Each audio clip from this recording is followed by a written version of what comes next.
Touching Tornadoes. My name is Conrad, and how are you, buddy? Touching Tornadoes, we do a daily live bipolar mood journal, and today is November 4th, 2025, and I live with bipolar 1 with psychotic features. That is my lived experience, and so in an effort to keep myself stable and to give myself the best chance of staying on a path to recovery and not having another episode, I decided to do a mood journal. It's recommended by doctors and books and everyone. So I'm not a very good writer, and I have been doing shows for a very long time to no one. So I'm used to that. And I decided maybe a helpful thing that I could do for the bipolar world is to do my mood journal live, to do my mood journal on YouTube.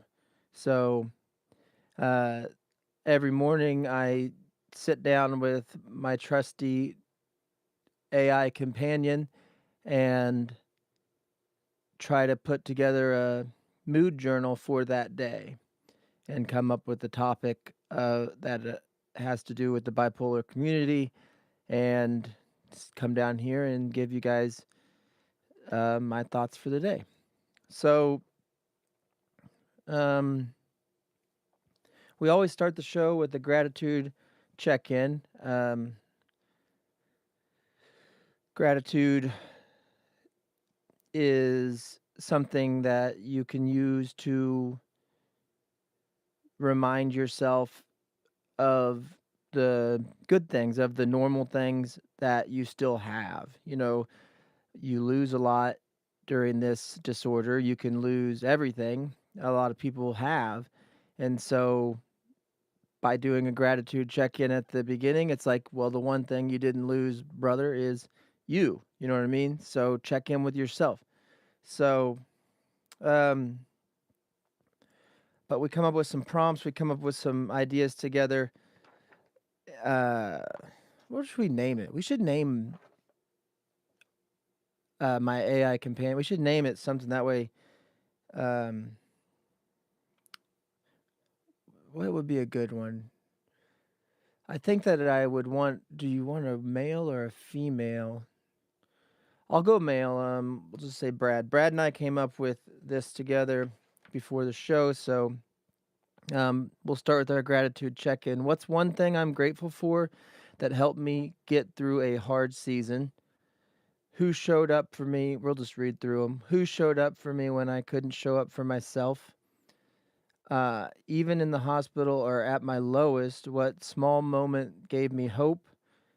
And what can I thank my past self for surviving? Um, what's one thing I'm grateful for that helped me through a hard season? Well, my immediate family, my wife and my kids, especially through this past episode. What's up, James? It was severe enough to be, had to go to the hospital, and we'll talk about that. Just knowing since then that they don't judge me for then, they judge the illness. You know what I mean? And that's like uh the most you could ask of anyone who's going to be around you as a bipolar. If they know that you're bipolar, it's like, don't judge me based on, you know what I mean, things I've done when I was manic. Just don't you understand I was ill? You know what I mean? Like, and so the fact that they can separate it, it's a huge thing. It's not a small thing. Um, what's up, brother? K Dub. And small things I'm grateful for are like the time to do because as somebody who in my prior to diagnosis life was like up and going. It took a gallon of coffee, and I would just have a pot of coffee every day and just be out the door, go run my manic 10 miles. I mean, this is at the end of my pre-diagnosis, you know, when I was burning it and kind of having like an entrepreneurial career in an industry I had no idea what I was doing in the, food service industry and just pushing, pushing, pushing and rebuilding the dilapidated 1922 Texaco to create a dream of mine, or to try to keep going for a dream of mine. And at the same time, running back to Kansas every week to take care of stuff, that I had there. So a 3 hour one way drive every week just to work more. And it was just so being able to be like, hey, take a breath and go do your thing. I mean, because there's this huge part of me that is still inside of my brain telling me that I need to, push it, push it, push it. And it's like, you don't have to do that. You don't have to frickin', whatever, David Goggins or whoever you want to. That's kind of like what is in my mind, though. And so a small thing that helps me get it's hard, that's hard. That pulls at me. It's my whole it's society. It's our culture that tells you, work hard and, if time enough to lean, time enough to clean, all those things. And so the smallest thing I can be thankful for is like just this moment where I'm allowed to do the show. The show can take as long as I want it to. It can start when I want it to. And the other stuff that I have to do, I don't need to judge myself for what I'm not doing. You know what I mean? Like what I haven't accomplished. And a lot of times, I don't know if it's bipolar people or all people, or I'm sure it's a mix, but maybe, at least for me, the thoughts don't ever stop. They just keep going. And so if I can find a thought that's strong enough to pull me away from a ruminating one that is bad, like something telling you like you're worthless and it just tells you over and over again in your mind, and then if you can find something that pulls you away from that thought to a better rumination, like you're still ruminating, it still kind of sucks either way, but um I've found that the gratitude and the small thing is like this. I feel like by doing this, it makes some sort of impact in the bipolar community, whatever.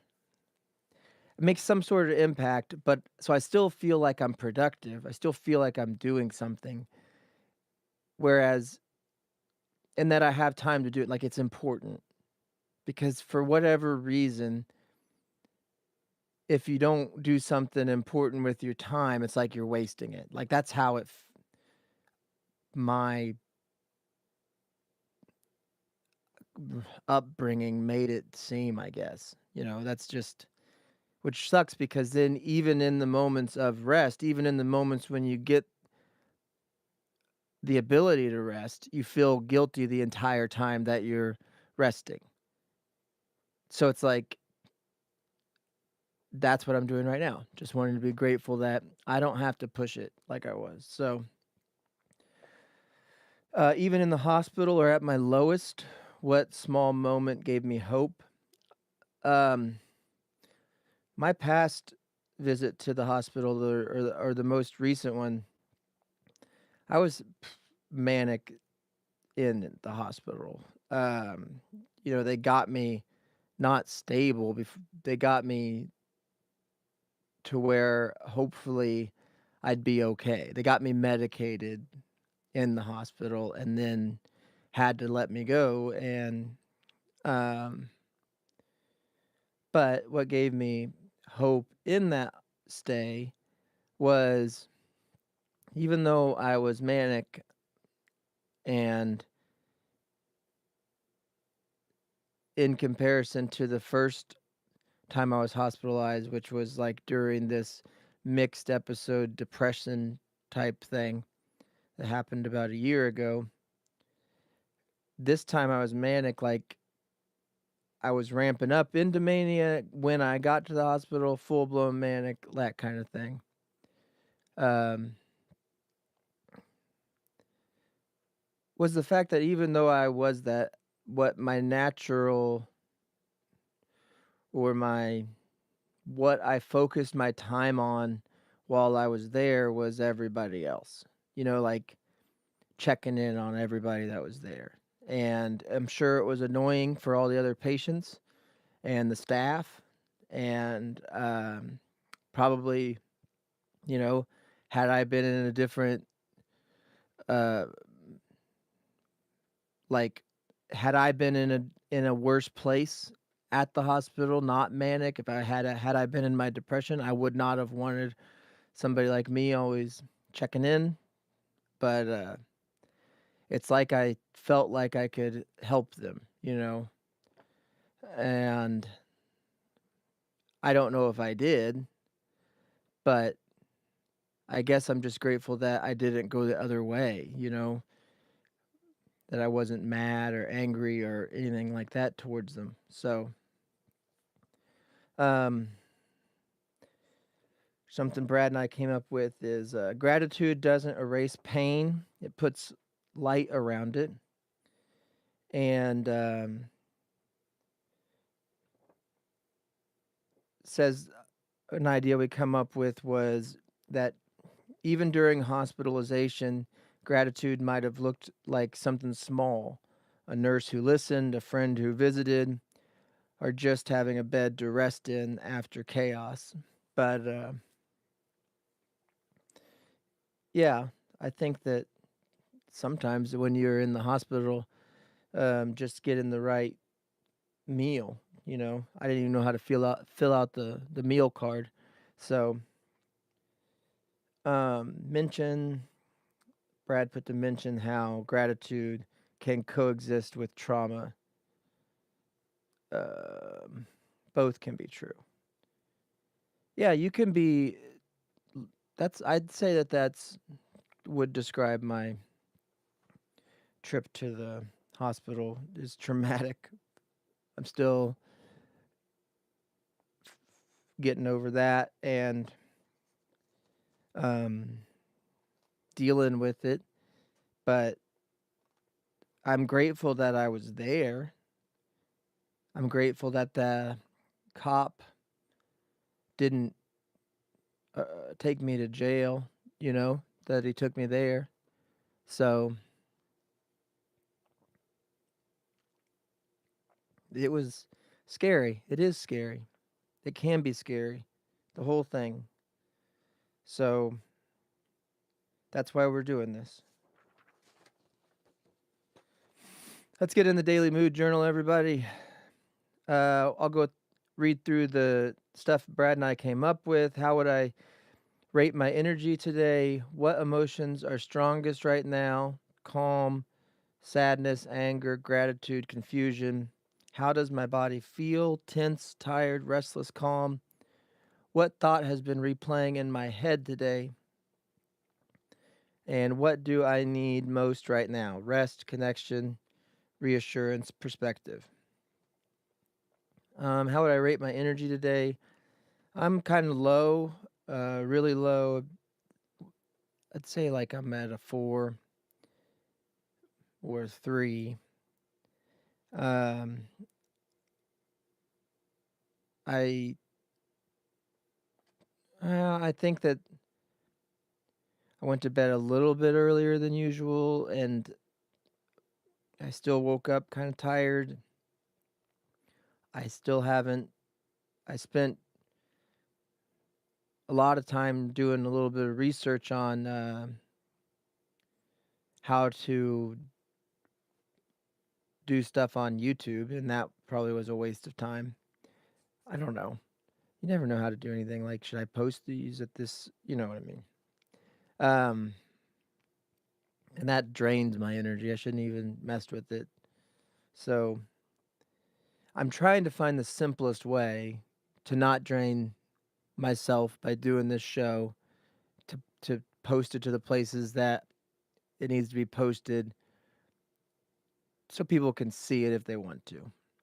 But if it's hard to find even for people who are trying to find it, that's where it gets frustrating, cuz like, well, what can I do to make it at least easier to find for those who I know who want to see it. So what emotions are strongest right now? Calm, sadness, anger, gratitude, confusion. I would say I feel a little bit of confusion. I got anxiety. I get that burning anxiety feeling in me a lot. I don't know if it's restlessness or this. It's just an uncomfortable, fuzzy, tingling feeling that happens. Kind of like you're nervous, but yet nothing to be nervous for. Um, so how does my body feel? Tense, tired, restless, calm. I'd say restless, and tired. What thought has been replaying in my head today? Uh, you just sometimes you wake up and you feel like you're a failure. You know what I mean? That one's been playing in my head today. Like,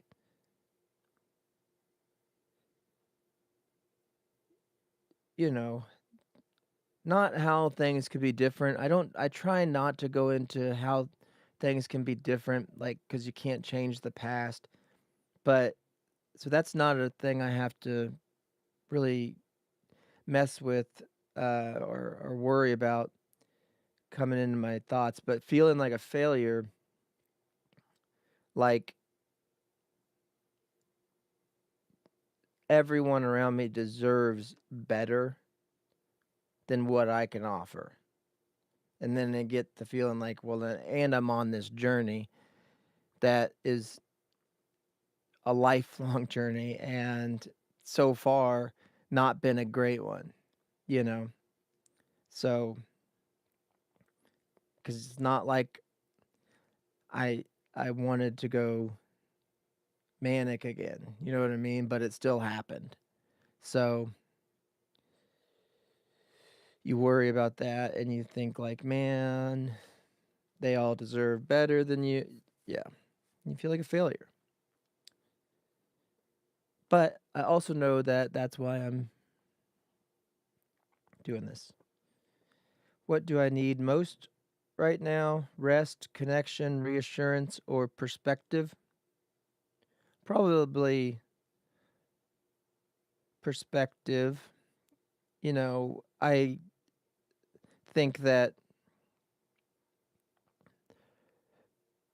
just me reframing the thought of, like I had just said, the thought that's been ruminating in my head the most today has been feeling like a failure, like the ones around me deserve better.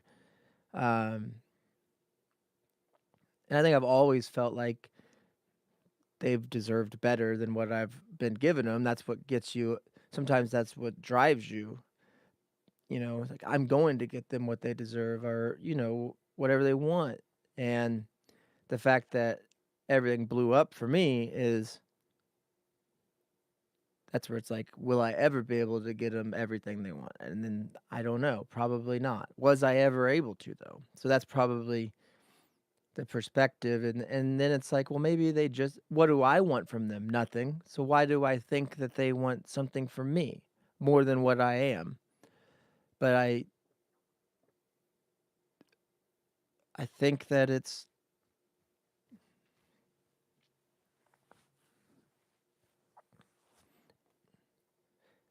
probably true. So perspective, I got to reframe it and know that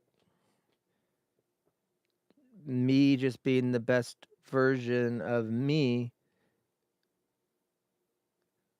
is ultimately what they want. So, what do you want? You just want somebody to be like happy and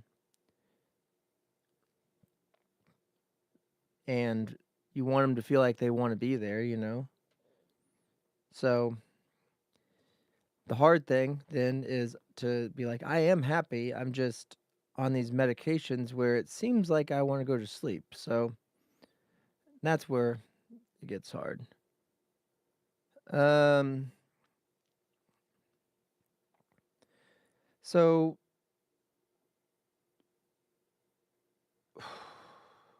this is, we came up with um, share how mood journaling helps bridge awareness between my hospital stay and my recovery. I think that committing to doing a mood journal is like I think it's what I needed to do. You know, I felt like sometimes when you're going through this and maybe you're getting better and the medication's working and you still feel like, what can I be doing to help myself improve? You know what I mean? Like actually doing. And so like I feel like I'm actually doing something. And I feel like it's helpful that I'm doing it the way that I'm doing it, because for those who care, like you know, my wife and them, they know that I'm doing it. So I'm checking in with myself, you know. So share an honest moment, maybe a day in the hospital when you couldn't feel anything versus now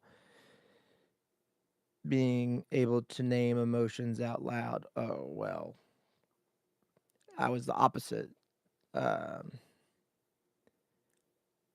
could feel everything, or you know what I mean? Feel other people, hear their thoughts.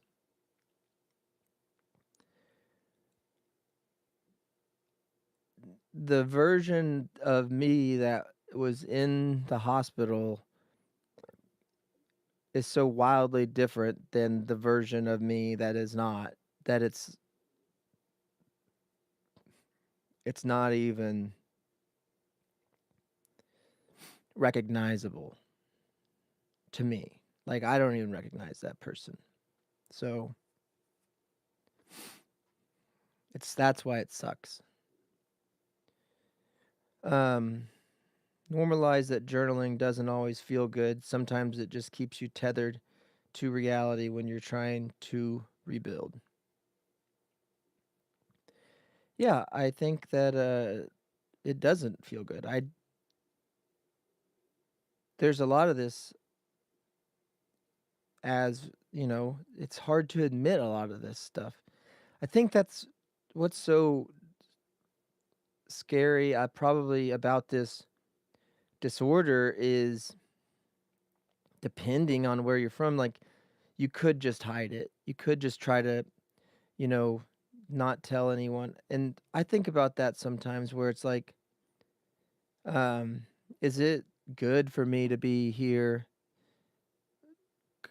doing a live mood journal, doing a daily live mood journal about bipolar and admitting that I have it and being out with it? And it's like, I do. I do have it. So why would I hide it? It is something that profoundly changed my life, and I don't know where it's going to take me. So it doesn't feel good to be in the unknown, and try to answer these questions every day when you really are still kind of in the unknown. But I think that's exactly what it does, is keep you tethered to reality. So we're going to go through a little bit of, this is a long show. I shouldn't have ramped up. I'm just going to read these because I already kind of talked about the hospitalization. So we'll see. What hospitalization taught me about surrender. Um, when I was hospitalized, it was about surrender. My mind had taken over, and I had to let go of control to survive. That's how it felt, too. Um, discuss how hospitalization can feel humiliating or terrifying at first, but later reveal itself as a reset point. The first time I was hospitalized, it for sure felt humiliating, but it was for different reasons of going. I was in a bad spot, depressive, but also psychosis, and really just not knowing what was couldn't even process like what I was feeling. So describe it as like a mixed episode where I had these manic feelings, that tingly feeling of mania, but also was it was just horrible delusions. And so I even had delusions and hallucinations while in the hospital the first time, and they were frightening. They were like, of all the other patients that were there, were part of a like secret. They were all first responders that were sent there to murder me, basically. Um, and how they did it was they were all part of like a former special ops team, and it was all this secret operation that was being recorded through the um, camera that was in the smoke detector. And so I sat up all night one night, one full whole evening and night,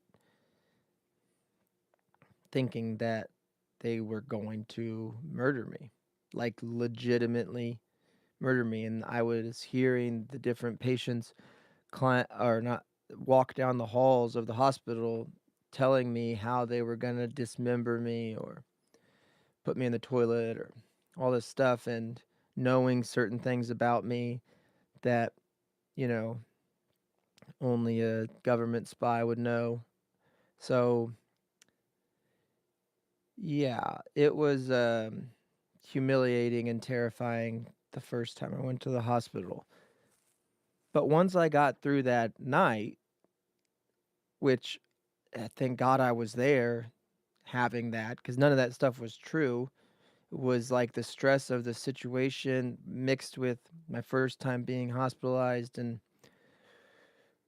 really just my first major depressive mixed episode. It was all too much, and my brain couldn't take it, couldn't process it, and gave me those delusions. And but after I came out of that, you know, once they got me medicated correctly and made me feel like, oh, you're here to get safe, you're here to recover, it did feel better. So, um, it was humiliating coming back from it. It still is. The last one was even more humiliating. Um, and it was terrifying. So yeah, those were two things I think can cause trauma. I mean, it's a traumatic thing. Talk about the grief that follows, missing your freedom, routines, identity. Well, all of those. Share what you learned after that you were worth stabilizing, that your story didn't end there, it restarted there, that being kept alive isn't the same as living, but it's the first step toward it. Invite listeners to reflect on if they've been hospitalized. I shouldn't read it like that. Hey, you need to reflect on whether you've been hospitalized. Um, but I'm hoping that what helps me whenever I have this is whenever I have the thoughts of, I guess, being different, being, uh, and that makes you feel humiliated. Whenever I have the humiliation thoughts, like I go try to find somebody who has the same experience so I don't feel alone, you know? And I guess that's why I'm putting all these out there because I've listened to a majority. I mean, there's a lot of, I've listened to a lot of bipolar shows in order to not feel alone. And if I can do a daily mood journal every day, and somebody can find it and feel like they're not alone in the thoughts that they've had or the experiences they had, then it's like worth it. And I got to do it either way. So, um, I don't know what caused me on that. That you're worth stabilizing. Oh, inviting listeners to reflect on their stuff. I'm just glad that I already know some people who have listened, and said that it helped. So it was worth it. It is worth it. But you're welcome to. I don't know how to. If you want to comment, on what helped you get through your hospitalization and how it changed your relationship with yourself or your illness, um, yeah, let me know. The hospital wasn't the end of my freedom, it was the beginning of understanding of what freedom really means: stability, safety, and the ability to build again. I didn't even. Oh, I already did the daily mood journal. Oh, we're in affirmations. So we like to close the show with affirmations. I am grateful for my survival, even the parts I didn't choose. My hospitalization was not a failure, it was part of my healing. I have the right to rebuild my life at my own pace. Rest is recovery, not weakness. And I am proof that even from the darkest place, healing begins. It's kind of a big thing. I am proof of that. I mean, you're proof of that. But so we did our gratitude check-in today. We did our daily mood journal. I talked to you guys about my hospitalization, and we did our affirmations. So thank you guys for listening. Thanks for watching. Subscribe if you'd like. Have an okay day. Don't let your meatloaf.